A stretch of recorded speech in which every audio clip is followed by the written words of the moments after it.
Hey, what's up, guys? It's Donnie. I hope you like my Precious Moments figurines in the corner there, the little hearts bursting from it for Valentine's Day.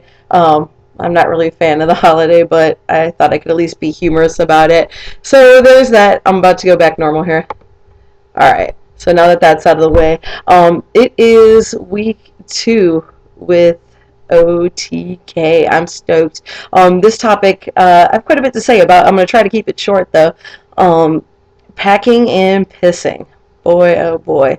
Um, for anybody in our situation, it's a not only a sensitive subject, but it's also really a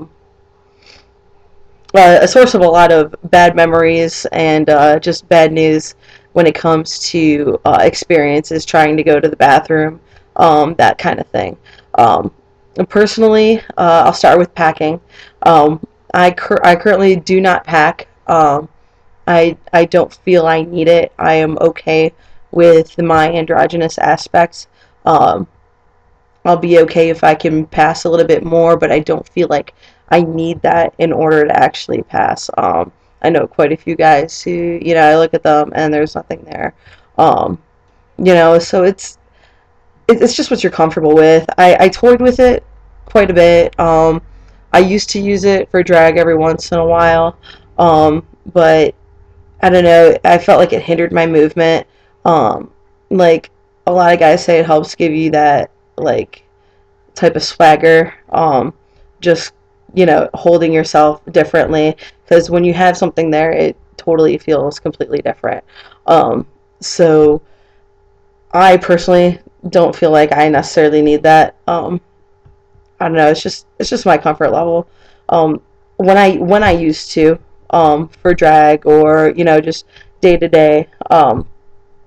There was a time when I used a soft pack, and it was, I think, too big for me because I'm pretty sure that my stature, somebody my size wouldn't have a 7-inch softie. So that's it. Just didn't really work out. When I did use it, I usually kept it in place with a jock strap. It falls really nicely in there. The only thing is it's you know the whole thing about slipping. If the jock strap's not fitting exactly correctly, it can slip. Just cause some things that you just don't want to happen.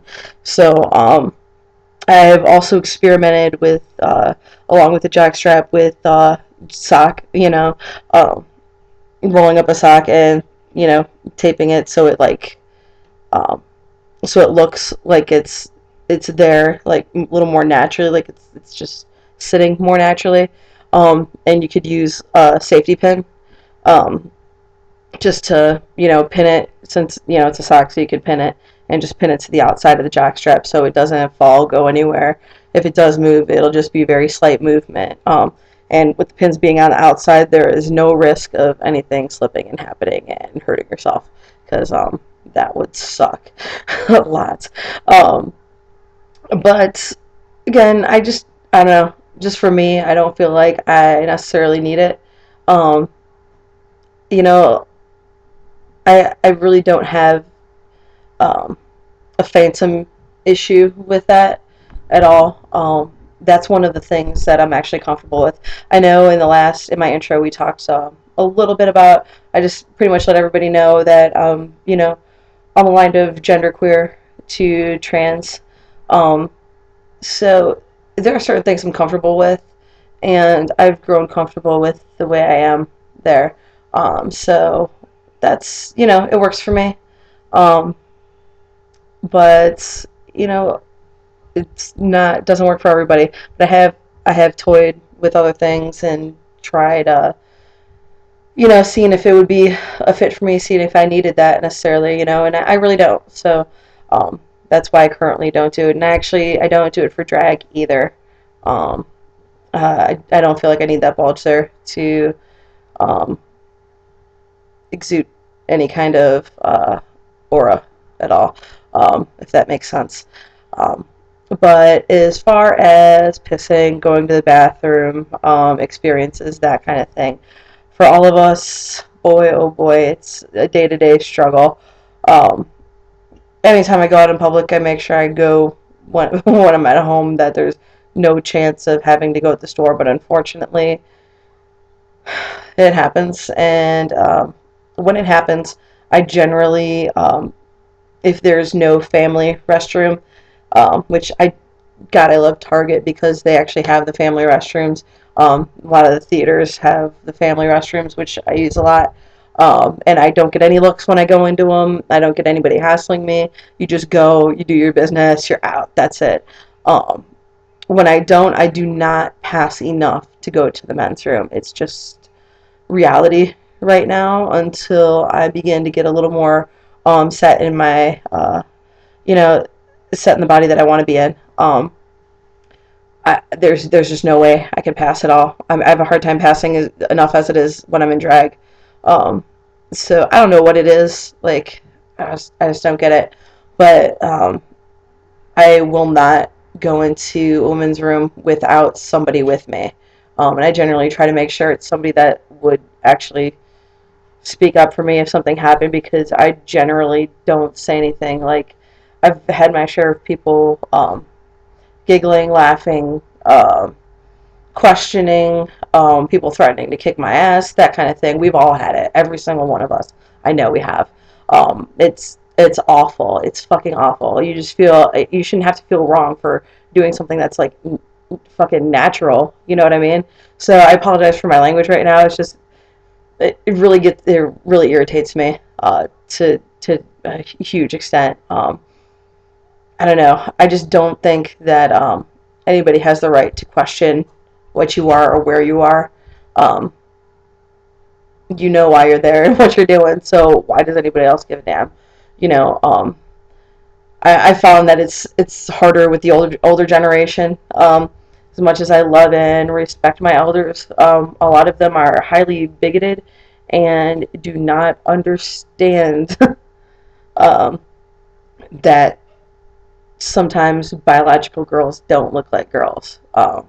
I mean, the fact of the matter is, if I went into a men's room right now, I would literally get my ass kicked, and I'm not ready for that. Until I can pass, until I have some growth, until my distribution changes a little bit. I have some natural hips. Until I can get some top surgery, I really don't think I would be comfortable going into a men's room.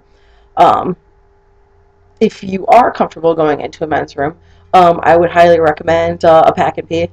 Um, if done correctly, it could be very useful. I've heard a lot of feedback though, that it's a little bit, it could be a little bit awkward at first, but I haven't really experimented enough with it to comment too much. So if any of the other guys have any experiences with them, hopefully they'll share that because it's a good option. There's a lot of household options as well, which I'm sure a couple of the other guys will talk about, which I'm not too insanely versed on because I have never, as it is, tried to pass in a bathroom. So, on that note, that's about all I've got for you.